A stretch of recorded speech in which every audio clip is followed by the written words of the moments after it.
Because it's the attitude you want to protect them, right? Correct. Yeah, you want to keep them. They're not used to this. They're not exposed to it.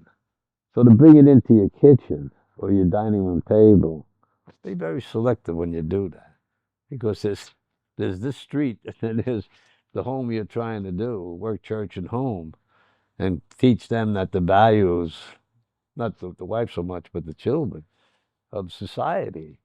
You don't want to tell them that all society is bad, which it isn't, but there is a bad element. And of course, if they're going to school, they're not hearing about that. They're thinking everything's good. Yeah. So you don't want to ruin that. I don't think you want to ruin it anyway.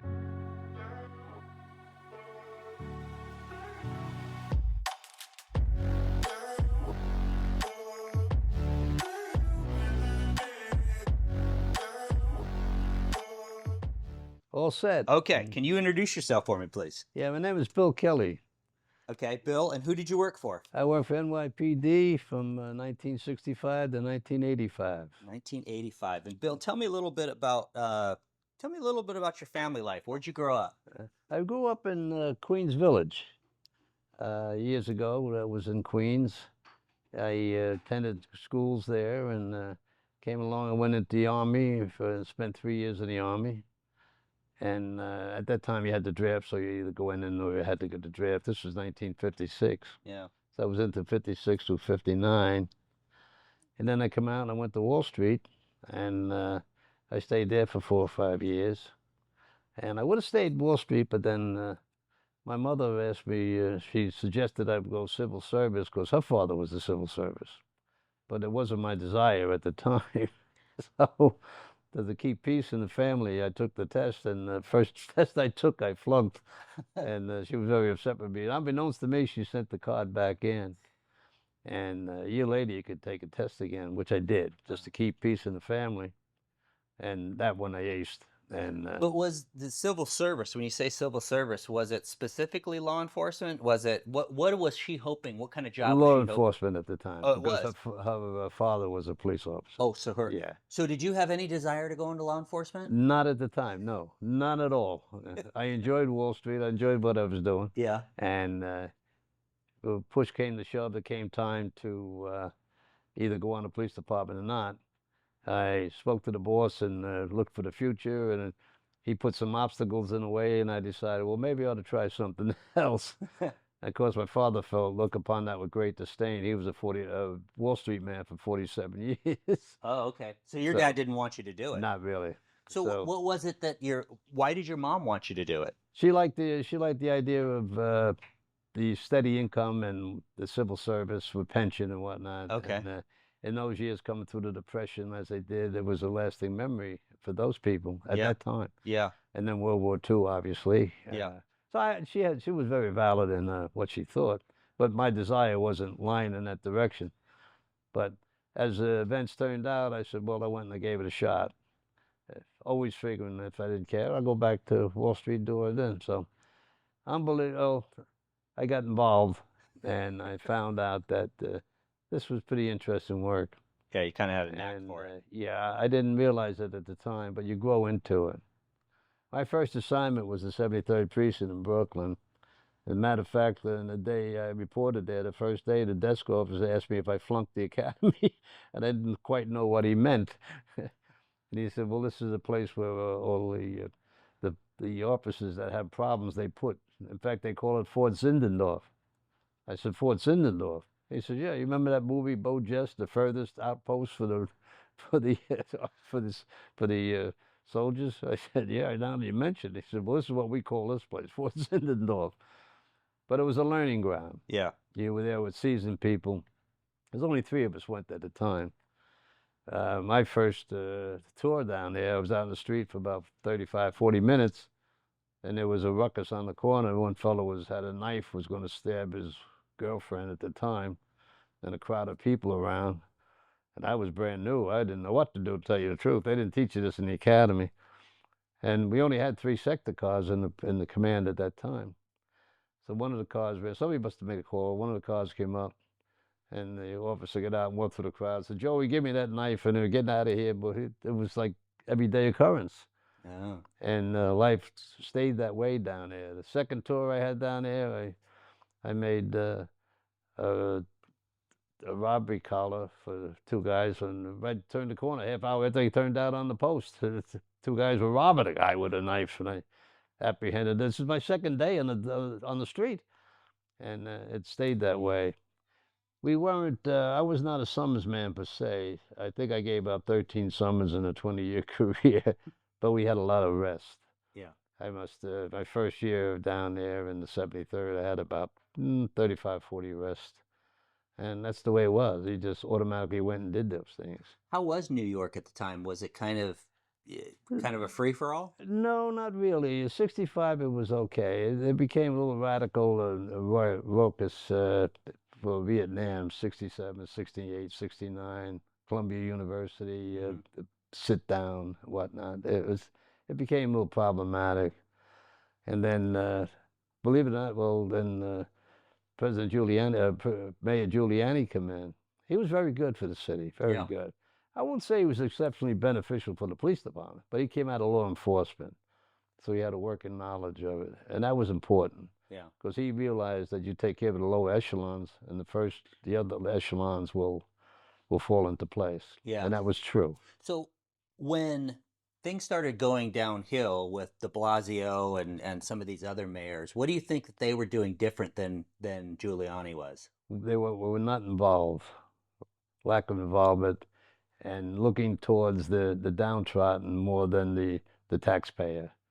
And there's nothing wrong with that. Yeah, I mean, I believe in helping people down. We did that all the time. yeah, We saved lives left and right. We never mentioned. We just did it. right. There was no question, black, white, or indifferent. Everybody, when you go into the department, you realize everybody has red blood, Yeah, regardless of where they came from, what color they are. So there wasn't a problem. We didn't have a problem on the police department when I went in with black and whites. We didn't. mm-hmm, I worked with black officers. They were fine. In mm-hmm, fact, I felt bad for them at times because they were abused from their own people, their own fellow colored people, about their ethnicity. It was a shame. because they were looked at Yeah, kind of traitors for being. correct, Uncle Tom, whatever Yeah, the vernacular at the time that was being used. But they were good. They were good police officers in yeah, most cases. But we didn't have a problem. It came in later on when they put affirmative action in, and they put the situation where we need so many people that didn't write the highest mark in civil service were appointed ahead of somebody with a higher mark. It caused a lot of dissension. mm, Not fair. yeah. It was not the civil service system. Because it kind of Mm, created this animosity. correct. Yeah, yeah, I put in for plain clothes after about 3 years down to 73rd, and I was picked up, and we were in the academy for 4 weeks, and they kept us another week for narcotics. And narcotics were having a big problem with us at the time. And what happened? There was only 40 at that time, if I recall correctly, 40 detectives in narcotics in the boroughs total. So they put like 125, 130 of us into the narcotics division. So I went right from plain clothes school to narcotics rather than go for gambling, prostitution, things like that, with public morals. yeah. And I found that I really enjoyed narcotics. I felt that we were doing stuff that was really worthwhile because there was an epidemic going on. But the epidemic was centered around in the area like at Harlem area. That's where it was centered. Mm-hmm. But then it became uh, opened. It opened up into the whites, and the whites were coming into the ghetto area and purchasing drugs and whatnot. So it started to expand Yeah. and expanded rapidly. What was the drug of choice back At then? that time, it was heroin.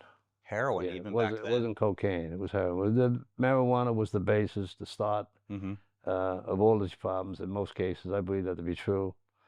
And then they went on into heroin, and later on, as we can see today, with the fentanyl and the over-the-counter drugs, Yeah. people are buying, get addicted. Yeah. But I really don't have a lot of sympathy with drug users. I know I'm sad that they are, but the sympathy stops there because you have a choice to use it or not use it. Unfortunately, we as a society started to fight a drug with methadone. That was a distortion. It might have helped some people, but majority of it didn't. It was just another form of drugs being used, given away. Yeah. Voluntary stuff with drugs are not going to work. Yeah. Uh, Let me ask you something about when you started with NYPD. Did you start on did you start on a foot patrol? How did that work? Did you go to foot patrol to then a you patrol? How did that work? you went to foot patrol because we used to turn out maybe 20, 24 people at 12 to 8, 12 at night to 8 in the morning. Everybody had a post. You're walking, swinging a bat, as we call it, Yeah. the nightstick. Yeah. We only had 3 cars in the sector. 73rd precinct was small. Yeah. And later on, most of it burnt down for various reasons, and the people went on into the 7-5, and that became more active.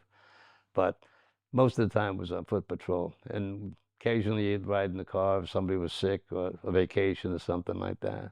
So I find New York is a little bit different when you're on foot patrol. It seems like you're establishing a rapport with the community. Do you think? Absolutely, Okay. absolutely. Mayor Lindsay, God rest his soul, he implemented the 911 system, and everybody was getting in the car and everybody's driving past everybody. Nobody stopped to talk to anybody anymore. Yeah. When we were on foot patrol, you spoke to everybody. You would know somebody was coming. Mrs. X would come and say, "My husband got paid. He's coming home tonight. He might be drunk. Would you keep an eye out for him?" Sure. 2 o'clock in the morning, sure enough, here he comes with his load. And you'd have a word with him. Say, "Hey, leave your wife alone." Okay, but and you had a communication. But when we started implementing the 911 system, and it took it out of division. The radio was the police radio used to be in division, whatever it was, 4 or 5 units, Hmm. precincts in a division, and they served that division. But then it went to 911 and dispatched all over. And that time, everybody's in cars. It's still to this day the same way, but you lose that relationship to the people, the Okay. merchants and the residents, and When you started on the job, once you figured it out, once you said, "Hey, this is what I want to do," Mhm. was there a goal that what you wanted to do? Did you want to get to homicide? I mean, was it narcotics? What was your goal? No, I enjoyed the investigation end of it. And you start that as a police officer in uniform. You take and report of the crime, Yeah. and then it subsequently goes into the detectives, whoever's working at the time, whether it be the precinct or boroughs, and they proceed there into the investigation to establish whether it's valid, unvalid, or we have something here. I was always interested in that. And the question, well, how did this happen? And who did this? And why can't we find them? And that's what led me into the investigation end of it. And I was fortunate enough at the narcotics, and uh, I eventually went into the detective bureau, and I was assigned to the 4-7 squad up there. Tell me how that works, Bo, because you're I'm assuming, are you a narcotics detective? No, Okay. we were in the detective division, but we were white shields at the time. We hadn't received our shields as detectives. White Shield, what is that? Your regular badge, Oh, okay. yeah. Okay. A Okay. detective has the other gold and Okay, whatnot. so you go from narcotics to what did detective We division? went to the detective division. And then how does it get, is there in the detective division, is it broken up? Is it broken up? Hey, you're going to be in homicide, you're going to be in No, major crimes. no, you go to a squad, and when you go into a squad, there was pretty much assigned everybody. You're into robberies in this area. You're into assaults and things to that nature. When I went to the 4-7, uh, the boss said that you'll take over what we call DOAs, but that required you had to go visit, make sure everything was okay, that it wasn't a foul play. But the significant part of that was the property. Whatever property, it has to be vouched, it has to be safeguarded, and given notifications made to the people that of the poor soul that's gone. And of course, you had the public administrator down in the borough of the Bronx, and you work with them a lot and say, well, I had this and whatnot. You work with the medical examiner a lot, and they come and see you, say, well, you can release him, that's natural and whatnot. So you got involved in it that way. I did anyway. That was my path into what we did. But as it worked out into the squad room, you started handling everything that came in, whether it be homicides, robbery, burglaries. Oh, okay. We worked on the system, my partner and I, Kevin O'Grady, we we'd split the tour. He'd have the first 4 hours, but I had the second 4 hours, and then we reverse. I would have the first 4 hours. So what that meant is that whatever came in those first 4 hours, you were responsible for. He was there to assist me, and when it was reversed, I was there to assist him. Mm. If we looked at the amount of cases we handled, we were together for a long time, 13 years, and we averaged at 350 cases a year. Wow. And times 13, yeah, that's a lot of cases. Yeah. And you get exposed to everything. And they sent me to different schools, and and I enjoyed that. It was good. Did you You had a meaningful purpose. did you have a specialty? Did you like to do certain cases over others? No, you don't. In some cases, you're drawn to because of the investigative nature of it. Mm-hmm. For example, we had one major case, the Brink car case. That was a very detailed, involved, Yeah. and that was interesting. Can you talk about that? Because I don't think most people are going to know what that Well, it was. started off. There was an armored car robbery in the Bronx, and Kevin and I caught the squeal, and that's what we call it, the squeal. And we responded, and there was one driver was killed, and the other driver was wounded. It was serious, serious situation. So we proceeded to conduct a proper investigation, dates, time, and places, and history. And we found that the information was lacking. There wasn't a lot of information. I didn't know why. And we put out throughout the country, found out there was several armored car robberies, and we're trying to make, was there a connection? Was there a grouping? And we started off that. Somewhere along the line, in some of the paperwork we came out, there was the weather underground was mentioned, which I had no knowledge of, and the Black Liberation Army, which we had some knowledge of. And so I started looking in that direction. And to make a long story short, we found that there was a type of merger, but that was our opinion, but we had to prove it. So we did, and right, we ran into some obstacles because people higher ups were questioning, well, what this was really so, and understandable, but we felt strongly about it. Wasn't too long after that, and up in Nanuet, New York, they struck another armored car at the time, and there was an apprehension up there, and police officers were killed and whatnot. And we found that everything that we established prior to that became reality, and it was factual. And we helped the investigation right along on the whole thing. And it was a combination of state and police and the federal but it was interesting. But we were on the foundation of it, acquiring, getting all this information. But I think it's fair to say that you guys had this theory, and upper management basically didn't believe you, and then but you guys turned out to be right. Correct, correct. That's not uncommon. If you take all the cases, all the felonies that happen in New York City on the course of a day, Mm-hmm. and the people that are the higher ups are entertaining all this, and you have politics involved in this. You have a lot of things, and it's not an easy situation. The higher the crime, the higher the involvement. This is what happens, Yeah. and you run it. I think we mentioned before to you that the thing that was established, that the terrorism itself is a long-term involvement with people. And when, let's say, for example, the terrorists are the bad guys, there, there's no rush for them to do something. They might be a year, 2 years. Now, the people that are responsible for terrorism have to stay on top of that. And complacency sets in, and I don't find fault with that. It's just that you go to work every day and it's nothing happening, you start to slack down a little bit, or you don't put that energy into it as much. Yeah. But I think today, as we see in the world today, what goes on, that we found that we have to pay attention to that, not just on a local basis, the police departments of the city, state, and federal. It all works in conjunction because we like to share I have no complaints about the FBI or anybody else. So you hear this, oh, the FBI. That's not true. They were nice to work with, and we shared. Why not? We're Yeah. all on the same. We're all on the same page.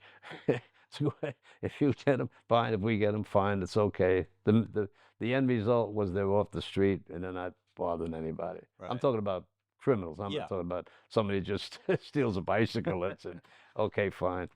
But Yeah. that's what most of the time. But it was an interesting career. A lot of different aspects, and you meet the people, and and they're generally concerned because they saw the uniform. The uniform said, "Well, detectives be over."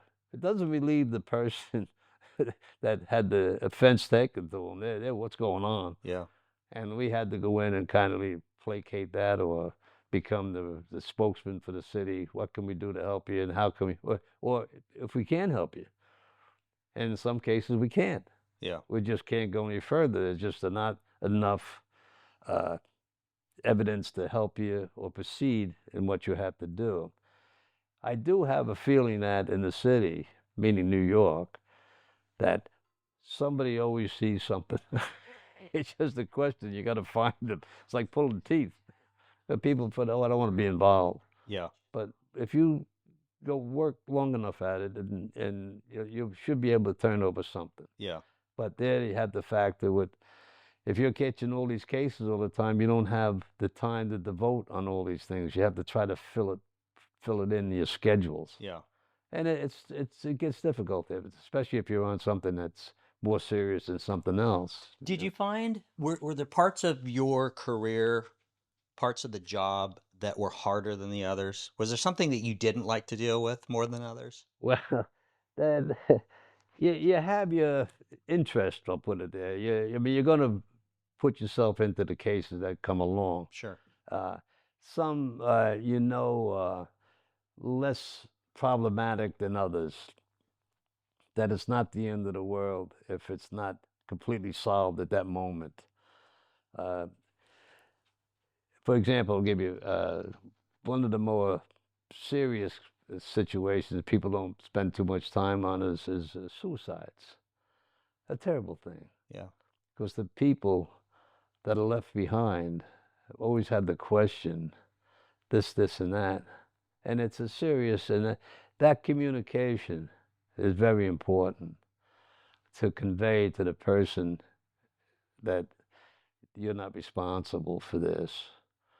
For whatever reason that the person took their lives, it usually I'm non-responsible for the other person. Mm-hmm. Uh, we had one fellow, for example, was that I never forgot. It was interesting. To me, it was interesting. The man was going to work 7:30 in the morning, and got hit by a car, was killed. Unfortunate accident. Okay, but he had to go notify the people there, the family, and I did do that. And the wife, she said, "I wish I didn't call him a son of a bitch this morning going to work." It was. Yeah. This is reality. This is, in a nutshell. You say, wow, you, not that you affected it, but you put all this together, and you have to put it in the right perspective because you have to live with this. You're a family man. I had children. You don't want to come home and you had a rough day and start telling people these things happen at dinner table. Of course not. So you keep a lot of this stuff in, and you become not isolated, but you become selective in what you do and how you do it and who you're with. Mm-hmm. Not that you want to hang around with policemen all the time, but it seems to be that's your camaraderie, and it's like bankers talk to bankers. I mean, it's human nature. Right. But it's a serious situation for the people and the people that are left behind, and it all stems from there's a intensity level that you work up to. If you're on a particular case, whether it be a homicide or a series of robberies, that takes a while to put it together. I mean, in most cases, it's I won't say it's a week or 2 days. It could be one day. It could be five weeks. But you have that. It's ongoing all the time until it's finished, Yeah. and you live with this, and it takes a toll, not a toll, physical toll, but emotional toll. Yeah, so let me ask you about that. In this day and age, we have a lot of counseling and there's Hmm. a lot of Yeah. what did you do back in the day to de-stress and kind of take that away? Well, you believe it or not, you went to church. Okay. Religion was a big part of my life growing up, being Irish Catholic, and at home that was God ruled, and that was it. Yeah. But it came into a very useful procedure later on because as they say, there's no atheist in a foxhole, and that's true. So somewhere along the line, whether people cry and people get hurt, whatever dimension they are in life, Yeah. black, white, it's the way it is, Yeah. and you see this, and you have to factor it in properly. And I tried to do it that way, to factor it the best way, because you still have your family, and you still have, you know, unfortunately, there are times where because the nature of the business you're in, that you have to give up a function. You can't attend a wedding or whatever the case may be, or a christening or a birthday party, and you're involved in something. You just can't walk away from it, Yeah. Yeah. you know. Yeah. And but in those days, it was we weren't in our capacity. We were like 100 hours overtime. Well, I mean, a year. That's absurd, I mean, it was just the nature of the beast. And I think now today it changed through contracts and things like that. But it's Did better. did you were pretty busy. Do you think that you and your partner were on the high end of productivity? I mean, were you guys doing more than you think that other guys were doing, or that was pretty standard back in the day to really run that many cases? Well, it was. We were always busy. It was just. I preferred it that way. Yeah. We didn't. I wasn't. It didn't. My thought process wasn't in that direction when I started. But you just get taken up with it, Mm-hmm. and you just do it. Yeah. And I would like to think that we were pretty good at what we did. Yeah. We had a pretty good arrest record, clearance record. It's one thing to make an arrest, but there's another thing on that rest if you're going to the big ballpark, the Bronx Supreme. That's where the case is. That's what people are going to do with some time. You have the lower courts up to a year, 6 months, 5 months, things like the lesser type of crimes. Yeah. But when you go to the Supreme Court, now you're talking time. Now you're putting somebody away from time, and you have to be pretty much on your case because that's where your ballpark is. Mm-hmm. That's what you're going to be judged on. Your conviction rate and the type of arrest you make. There's a rubber stamp system. They all have it, which is okay. So you stamp it and not involved, not involved. Well, it could be involved, but there's other cases that you have to do the whole thing right. Mm-hmm. And some of the F. Lee Baileys out there are good. They're really good. So you have to be on top of your game when you go there, Yeah. and you have to. Well, if you do everything right, then walk away because you did what you thought was right all the way through. If you lose the case for whatever reason, you lose the case. Forget about it. You can't throw it. And that's what we did. Yeah. And that was the foundation. When did you start? 65, 65, and you retired in. 85. From the time that you started to the time that you retired, did you see a change in? I'm assuming NYPD is pretty political anyway, but did you notice it getting more political, or how did that work from the time? What was the change that you saw? Well, you have boroughs, Queens, Bronx, Brooklyn, Staten Island, and then you have Manhattan. Uh, the police plaza was in Manhattan, where the higher echelons were. And then each borough had their commanders of their top echelon. So it was pretty much how the borough was running, that where the politics come in. Uh, National cases get notoriety, meaning the one police plaza would get up and say, "Well, we got to do something about this. But we got to like for the Son of Sam situation. Yeah. They had a task force, so that I mean that's the type of involvement I'm talking about. We happened to be working that night. We were aware of what was going on, and we were all looking, trying, looking for anything. Uh, a great piece of police work in that case was the officer on patrol that gave out a summons in the Bronx, sorry, Brooklyn, and that's where they were able to. They used that summons to track down the car. A lot of good police work on that, Yeah. and stuff that you don't really hear a lot about. We had a homicide, I guess, in the Museum of Natural History, and we lifted a print, one print, off the vector on the roof. That's where the body was found, and one of the lads in the Leighton Prince were able to match that up, and that's a tedious job. Yeah. You don't hear about these things, but it's very important, and it was very significant. Crime scene was a select unit that we had come down. We get on the scene if there's a homicide or whatever, even burglaries, that we call crime scene come down, and they take pictures and lay out some prints and whatnot. If we asked them to do something, they did willingly. I'd make sure you did that. Pencil over there if you could. Can we get a print of that? They would try, and they're very significant in the investigation.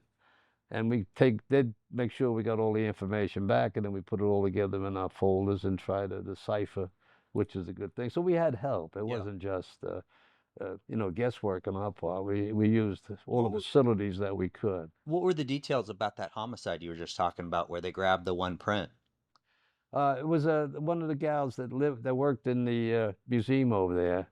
Uh, the transient that followed her on the roof and to that effect. Oh, And okay. it was one of those things. But the idea of the print, if you're aware of latent prints, Yeah. you put the thing, it's amazing. Now it's a little different. It's better. We didn't have DNA in our day. Yeah. I wish we did, because that was a big help. Yeah. But then you have to get all this in the computer to put all this information in. So you're really as good as everybody doing the paperwork that's involved with it. Yeah. But it makes it all interesting. Yeah. You know, it, your reward is if you solve the situation. I mean, I always found that if you took the guy out or the girl, whatever the case may be, that was the bad person, that's satisfaction Yeah. because of all your efforts that you put in. And you have something to tell the people that are left behind. Hey, we did this, and they're truly excited about it. And not enough, in my experience, the people that suffer the hardships are not really mentioned. I think if we look today and you see what's going on with President pardon me, President Trump will call the people. That's significant because the people feel, say, somebody's doing something. We tried to do that. That was always our first order of business. Make sure the people that are left behind, for whatever the case may be, know that you're involved in trying to do something. It makes it better for them. It's a tragedy when somebody loses somebody. Yeah. It's never really dwelled on. Not that I know of. Maybe it should be, but it's not. Yeah. And we try to do that. In most cases, I think we did. We left people with an understanding that you weren't alone. We're trying.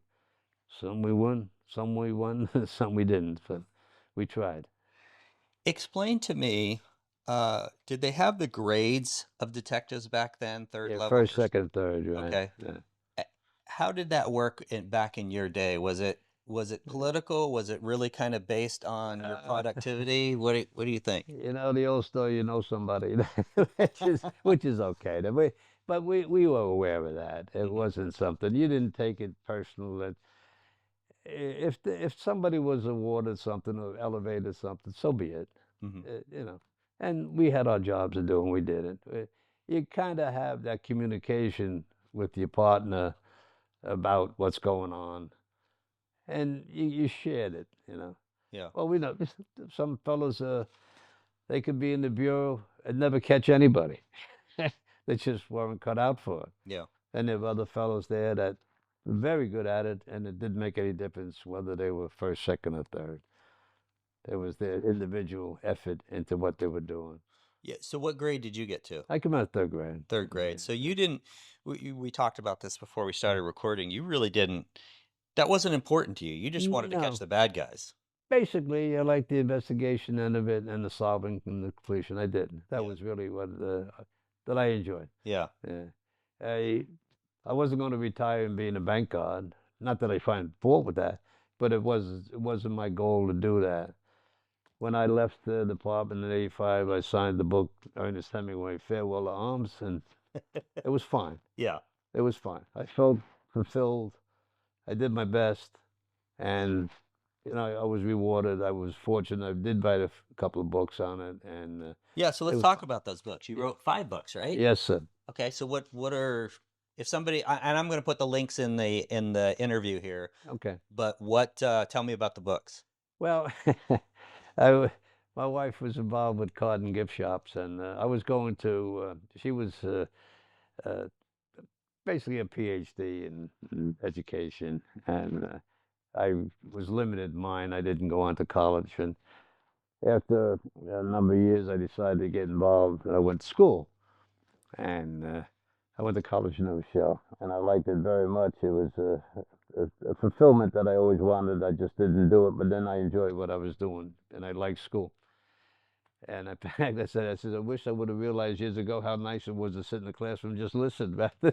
But it took a while to get around that. You come 300, you come a full circle. So to make a long story short, I was a psych major, and I was taking a course, and in the course it was transsexuals and transvet sites and whatnot. So I had to do a paper and support it for my final grade, and I had a homicide like that. And the transsexual was killed and dumped in the thing, and working on it. And it was beautiful because the paper I was doing, that's exactly what I was writing about. And so I did that. And my wife typed it up for me. I said, do me a favor, I got class. Blah, blah, blah. I said, hurry up, I got to go to school. She said, this is good. This would be a story. So anyway, I went to class and gave my presentation, and everybody was interested. So something that you see it's about 10 minutes took up the whole course. So when I came home, she asked me about it. I told her, I said, yeah, there are people interested, just be said. So when I got the paper back, we had a Hallmark card and gift shop that we worked at, we owned. And one of the ladies, their husband was a frustrated writer, and he always wanted to write, but was never published. So she showed him this paper, and oh, this is, well, we could make a great story. So they came to me, and I said, "No, I haven't got time for this stuff." I said, "That's not my deal. I'm chasing bad guys." Yeah. You know. But they worked on me for a few months. So finally, I said, "Okay." I said, "Well, let's do something. We can do it, but we do it my way." And my way was to put the emphasis on the detectives, not the commander and things like. Because the commander's just signing the paper and overseeing, they're not actually doing the work that the detective does at that. And he agreed to do it that way. And we started, and then we got very fortunate with the first book, Street Dance, and then we went further on, and we did wound up with five. So So fair to say the 5 books are loosely based on stuff that you did? basically, yeah, you had to change the names and dates and times because you didn't get permission from everybody. If you're going to use the actual people, you have to get permission from everybody. Mm-hmm. But if you make it a general, without specifically identifying a person, you can write about it, and Right. which we did. Right. Uh, like I used my detective was Vince Crowley. Growing up was my best friend Jimmy Crowley and my dear friend Vince Kenton. So Vince Crowley, he was there with no problem. Yeah. I told him later on, I said, "You got to be kidding." I said, "Yeah." I said, "That's what we did," Yeah. and did it that way. But it was interesting. But I enjoyed it because the writing part was fun because you had a chance to reflect back be, rather than at the time because you were busy, you weren't looking at it from that position. Yeah. But when you come later on and you write about something, you can take a step back and say, "Wow, that's something," you Yeah. know. And it was like the icing on the cake twice, Yeah. and it was it was really good. So I enjoyed that a lot. Couple last questions for you. Sure, How did law enforcement affect your family? very much so. Okay. In what Uh, way? well, you're not there to bring the guidance that maybe you should have at the time. Hmm. My children, they're fine. They worked out. They went to good schools and they did everything they had to do. But when you're a product of the street, you want to make sure that product of the street doesn't come into your home, and you have to convey that. And if you have teenagers and you start giving them direction on this, you might run into some stone walls. Hmm. So, like my wife, God bless her, recently she got called to home, but well, we were 60 years together, and she was the educator and the direction. I was the sheriff, and but we worked good, Yeah. you know, but not anything in the severe sheriff part, but the direction. Right. I said, don't have anybody call me. you know, that wouldn't be pleasurable. So it worked Any out. secrets to being married for 60 years? Uh, Listen a lot. Yeah, we didn't. We had our ups and downs like everybody else, Hmm. of course. And you if you, as a police officer, if you come home to your normal life, quote unquote, if everything's being normal, and you just had a disastrous situation with an automobile accident with 3 people killed and some people, you're not going to be in a pleasurable situation when you get home. Yeah. Unless you're a horse of a different color. I don't know. I wasn't. I don't think I was different than anybody else. So it's tough to, it, you know, can you help me with my schoolwork? And if you're thinking about, so you have to try to do this stuff the best way you can. Uh, it's important to show them that you're there, and that's really important. You don't do anything else. Just show them that you're there, Yeah. because they need that security and strength. And don't forget, when you're off, they're in school. If you're off, well, in the early years, my wife was teaching. I was doing 4 to 12, 12 to 8. So there's nobody around. Then when she's home, I'm gone. Like ships in the night passing. Yeah. But then that all works out later on. But it's a period of adjustment, and most people aren't aware of that. And I think the wives of police officers are very special. Yeah. How much did you share with your wife about what you were doing? Very limited. Very limited. We spoke, Yeah. but it's like everything else. If we talk about, I'll tell you something about the funny times. But there's there's a lot more downtime than just funny times. Yeah. And you always have some comedy in what you're doing, Yeah. in realities, but that's the way it's handled. But you can't share some of this stuff. Maybe later on, Yeah. you might come up with some stuff. Because it's the attitude you want to protect them, right? Correct. Yeah, you want to keep them. They're not used to this. They're not exposed to it. So to bring it into your kitchen or your dining room table, be very selective when you do that, because there's this street and there's the home you're trying to do, work, church, and home, and teach them that the values, not the wife so much, but the children of society. You don't want to tell them that all society is bad, which it isn't, but there is a bad element. And of course, if they're going to school, they're not hearing about that. They're thinking everything's good. Yeah. So you don't want to ruin that. I don't think you want to ruin it anyway. If I was to talk to your kids, do you think what would they tell me about your career? Hmm. I would think they'd be proud of me that I did it. I come out unscathed. physically. Yeah. Mentally, we all have some type of feedback about it. Right. But I think they'd be proud of that we did something that was kind of special in their eyes, Yeah. And I think that was what would be said. How about this? Can you look back from when you started your law enforcement career to when you ended, and maybe even now? How did law enforcement affect the way that you see people? Today, Yeah. I see people now uh,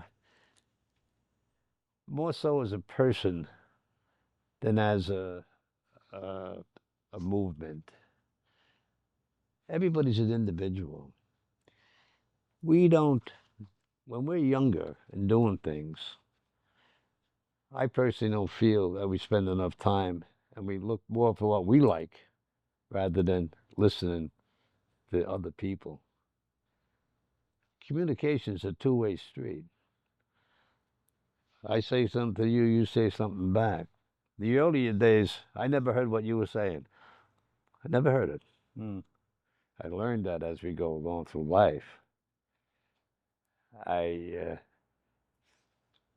The things that I learned in my career are very important today because I'm more into the human aspect of people, and I understand people probably on the same level as a psychiatrist would, other than seeking in their ones, but broad. I mean, that's a broad statement. Hmm. I mean, there's all cases of individuals, Yeah.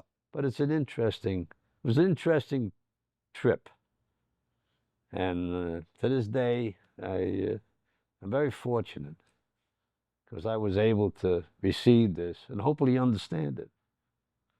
And that's the most important part, to understand where we came from, what we're doing, and how we apply it today. Is there anything that you would have done differently in your career? In my career? Yeah. Mm, no, I could do it again.